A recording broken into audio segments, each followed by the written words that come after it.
اعوذ باللہ من الشیطان الرجیم بسم اللہ الرحمن الرحیم۔ السلام علیکم ورحمۃ اللہ وبرکاتہ۔ آج میرے بیان کا موضوع ہے صبر۔ آخر تک لازمی سنیے گا اور اگر پسند آئے تو لائک اور چینل کو سبسکرائب بھی کر دیجیے گا، شکریہ۔ صبر کی تعریف۔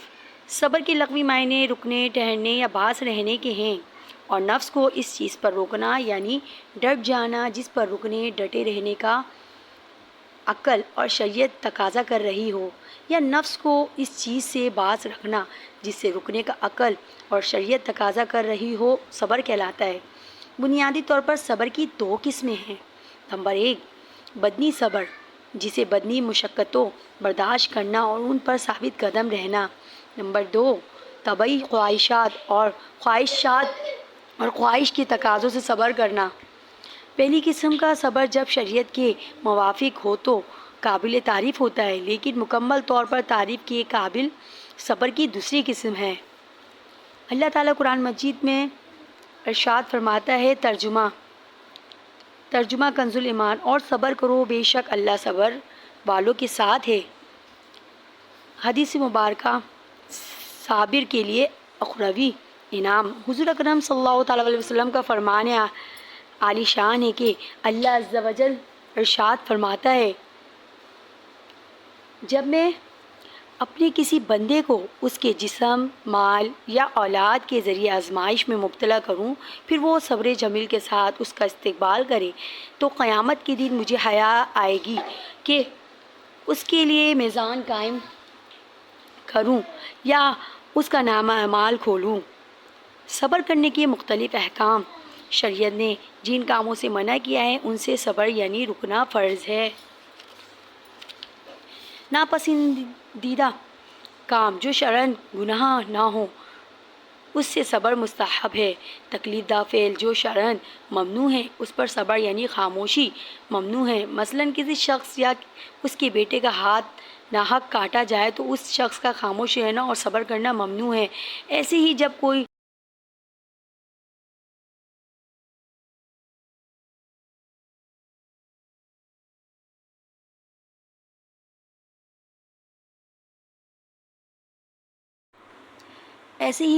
شخص شہوت کے ساتھ برے ارادے سے اس کے گھر والوں کی طرف بڑھے تو اس کی غیرت بھڑک اٹھے، لیکن غیرت کا اظہار نہ کرے اور گھر والوں کے ساتھ جو کچھ ہو رہا ہے اس پر صبر کرے اور قدرت کے باوجود نہ روکے، تو شریعت نے اس صبر کو حرام قرار دیا ہے۔ صبر جمیل یعنی سب سے بہترین صبر یہ کہ مصیبت میں مبتلا شخص کو کوئی نہ پہچان سکے، اس کی پریشانی کسی پر ظاہر نہ ہو۔ صبر کا اعلیٰ ترین درجہ یہ ہے کہ لوگوں کی طرف سے پہنچنے والی تکالیف پر صبر کیا جائے۔ فرمان مصطفیٰ صلی اللہ تعالیٰ علیہ وسلم ہے کہ جو تم سے قطع تعلق کرے اس سے صلح رحمی سے پیش آؤ، جو تمہیں محروم کرے اسے عطا کرو، اور جو تم پر ظلم کرے اسے معاف کرو۔ اور حضرت سیدنا عیسیٰ روح اللہ علیہ نبینا علیہ الصلوۃ والسلام نے ارشاد فرمایا، میں تم سے کہتا ہوں کہ برائی کا بدلہ برائی سے نہ دو، بلکہ جو تمہیں تمہارے ایک گال پر مارے اپنا دوسرا گال اس کے آگے کر دو، جو تمہاری چادر چھینے تم کمر بند بھی اسے پیش کر دو، اور جو تمہیں 1 میل ساتھ چلنے پر مجبور کرے تم اس کے ساتھ 2 میل تک چلو۔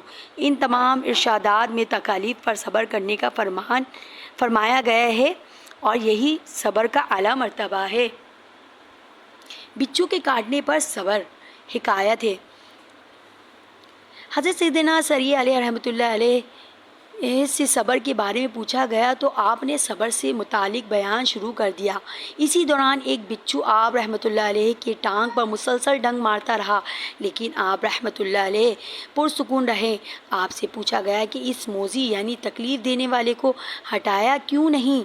فرمایا، مجھے اللہ عز و جل سے حیا آ رہی تھی کہ میں صبر کا بیان کروں لیکن خود صبر نہ کروں۔